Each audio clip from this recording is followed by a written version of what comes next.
महानुभाव और सदन में उपस्थित संविधान के प्रति समर्पित सभी भाइयों और बहनों, आज का दिवस बाबा साहब आम्बेडकर, डॉक्टर राजेंद्र प्रसाद जैसे दूरंदेशी महानुभावों को नमन करने का है। आज का दिवस इस सदन को प्रणाम करने का है, क्योंकि इसी पवित्र जगह पर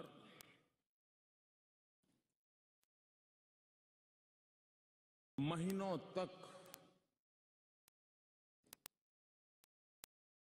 भारत के विद्वज्जनों ने, एक्टिविस्टों ने देश के उज्जवल भविष्य के लिए व्यवस्थाओं को निर्धारित करने के लिए मंथन किया था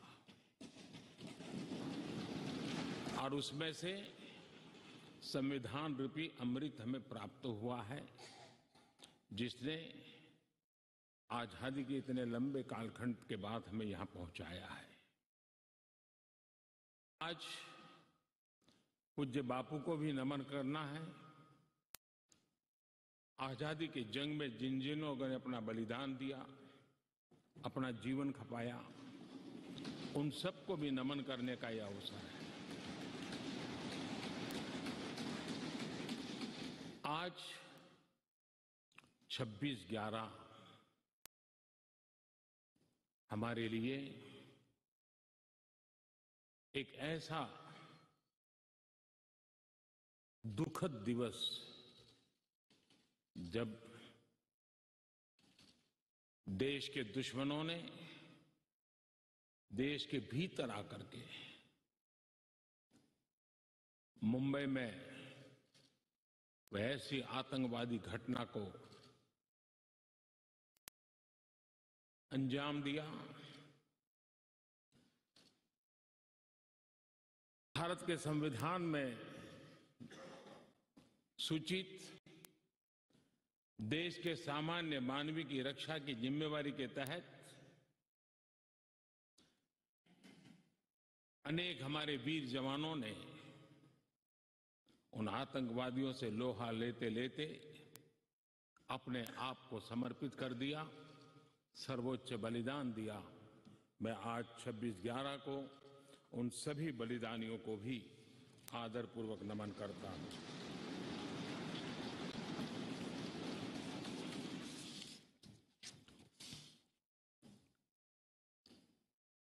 आदरणीय महानुभाव, अभी हम सोचें कि आज अगर हमें संविधान निर्माण करने की नौबत होती तो क्या होता। आजादी के आंदोलन की छाया, देशभक्ति का ज्वार, भारत विभाजन की विभीषिका, इन सब के बावजूद भी देश हित सुप्रीम हरेक के हृदय में यही एक मंत्र था। विविधताओं से भरा हुआ देश, अनेक भाषाएं, अनेक बोलियां, अनेक पंथ, अनेक राजे रजवाड़े, इन सब के बावजूद भी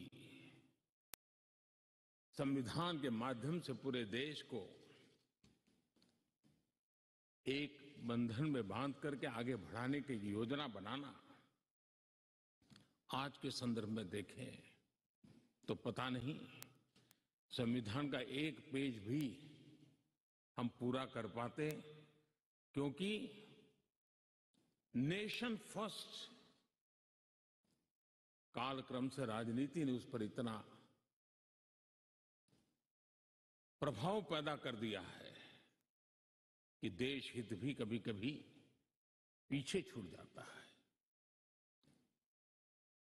ये उन महानुभावों को प्रणाम इसलिए करना चाहूंगा क्योंकि उनके भी अपने विचार होंगे, उनके विचारों की भी धारा होगी, उस धारा में धार भी होगी, लेकिन फिर भी राष्ट्रहित सुप्रीम होने के नाते सबने मिल बैठ करके एक संविधान दिया।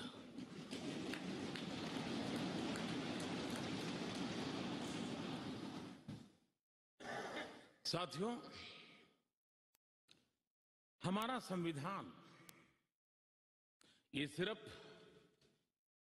अनेक धाराओं का संग्रह नहीं है। हमारा संविधान सहस्त्रों वर्ष की भारत की महान परंपरा, अखंड धारा, उस धारा की आधुनिक अभिव्यक्ति है।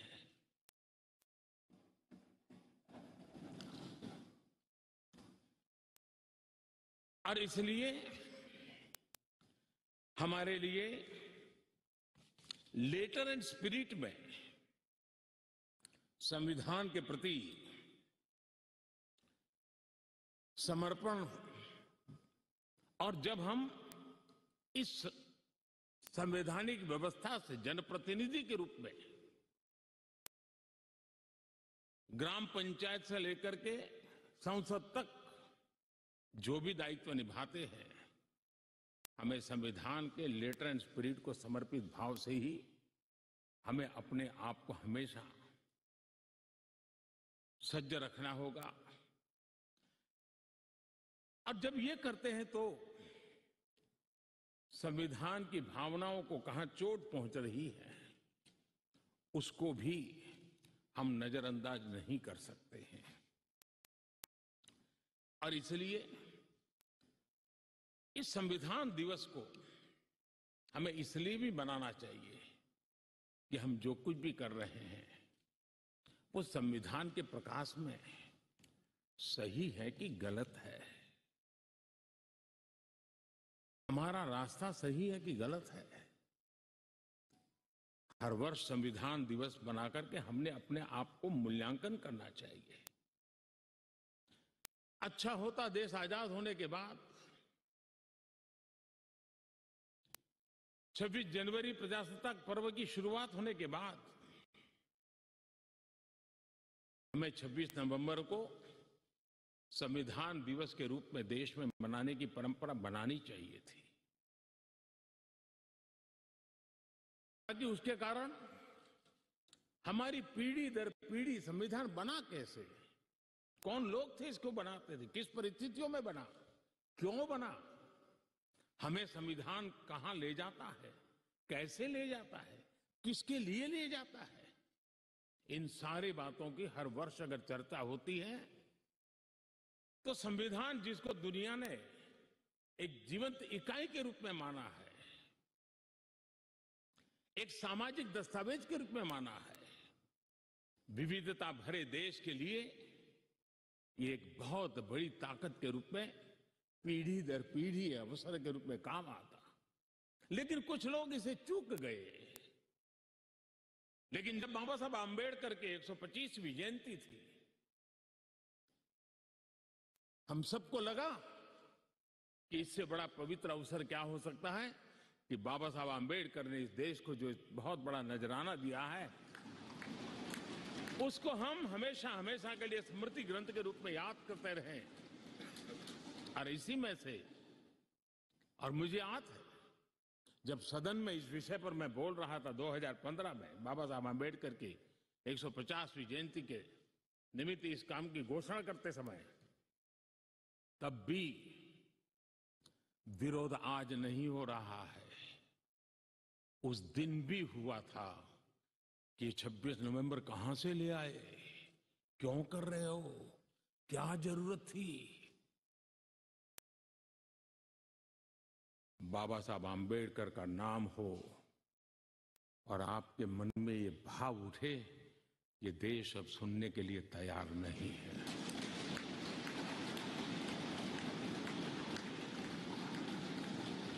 और आज अब भी बड़ा दिल रख करके खुले मन से बाबा साहब आम्बेडकर जैसे मनीषियों ने देश को जो दिया है, इसका पुण्य स्मरण करने की तैयारी ना होना, ये भी एक चिंता का विषय है। साथियों, भारत एक संवैधानिक लोकतांत्रिक परंपरा है। राजनीतिक दलों का अपना एक अहम महत्व है और राजनीतिक दल भी हमारी संविधान की भावनाओं को जन जन तक पहुंचाने का एक प्रमुख माध्यम है। लेकिन संविधान की भावना को भी चोट पहुंची है। संविधान के एक एक धारा को भी चोट पहुंची है जब राजनीतिक दल अपने आप में अपना लोकतांत्रिक कैरेक्टर खो देते हैं। जो दल स्वयं लोकतांत्रिक कैरेक्टर खो चुके हो, वो लोकतंत्र की रक्षा कैसे कर सकते हैं?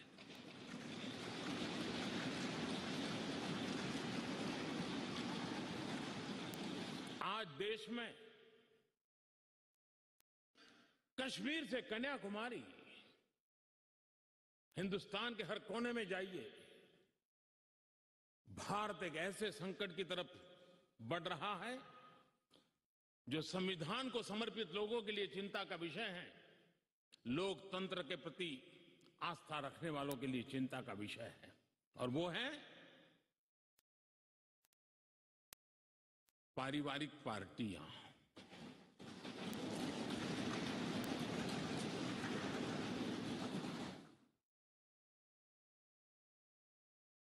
राजनीतिक दल, party for the family, party by the family,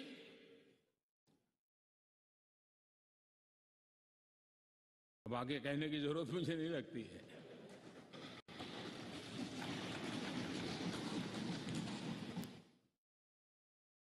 Kashmir से कन्याकुमारी हरी राजनीतिक दलों की तरफ देखिए, ये लोकतंत्र की भावना के खिलाफ है। संविधान हमें जो कहता है उसके विपरीत है। और जब मैं ये कहता हूं कि पारिवारिक पार्टियां, इसका मतलब मैं ये नहीं करता हूं कि एक परिवार में से एक से अधिक लोग राजनीति में ना आए। जी नहीं, योग्यता के आधार पर, जनता के आशीर्वाद से किसी परिवार से एक से अधिक लोग राजनीति में जाएं, इससे पार्टी परिवारवादी नहीं बन जाती है। लेकिन जो पार्टी पीढ़ी दर पीढ़ी एक ही परिवार चलाता रहे, पार्टी की सारी व्यवस्था परिवारों के पास रहे, वो लोकतंत्र, स्वस्थ लोकतंत्र के लिए सबसे बड़ा संकट होता है। और आज संविधान के दिवस पर संविधान में विश्वास करने वाले, संविधान को समझने वाले, संविधान को समर्पित सभी देशवासियों से मैं आग्रह करूंगा कि देश में एक जागरूकता लाने की आवश्यकता है। जापान में एक प्रयोग हुआ था। जापान में देखा गया कि कुछ ही पॉलिटिकल फैमिली ही व्यवस्था में चल रहे हैं, तो किसी ने बीड़ा उठाया था कि वो नागरिकों को तैयार करेंगे और पॉलिटिकल फैमिली के बाहर के लोग निर्णय प्रक्रिया में कैसे आए। और बड़ी सफलतापूर्वक 30-40 साल लगे, लेकिन करना पड़ा। लोकतंत्र को समृद्ध करने के लिए हमें भी हमारे देश में ऐसी चीजों की ओर जाने की आवश्यकता है, चिंता करने की आवश्यकता है, देशवासियों को जगाने की आवश्यकता है। उसी प्रकार से हमारे यहां भ्रष्टाचार, क्या हमारा संविधान भ्रष्टाचार को अनुमति देता है? कानून है, नियम है, सब है। लेकिन चिंता तब होती है कि जब न्यायपालिका ने स्वयं ने किसी को अगर भ्रष्टाचार के लिए घोषित कर दिया हो, भ्रष्टाचार के लिए सजा हो चुकी हो, लेकिन राजनीतिक स्वार्थ के कारण उसका भी महिमा मंडन चलता रहे, भ्रष्टाचार को नजरअंदाज करके सिद्ध हुई हकीकतों के बावजूद भी राजनीतिक लाभ के लिए सारी मर्यादाओं को तोड़कर, लोक लाज को तोड़ करके उनके साथ बैठना उठना शुरू हो जाता है, तो देश के नौजवान के मन में लगता है कि अगर इस प्रकार से राजनीति के क्षेत्र में नेतृत्व करने वाले लोग भ्रष्टाचार में डूबे हुए लोगों की प्राण प्रतिष्ठा कर रहे हैं, मतलब उनको भी वो रास्ता मिल जाता है कि भ्रष्टाचार के रास्ते पर चलना बुरा नहीं है।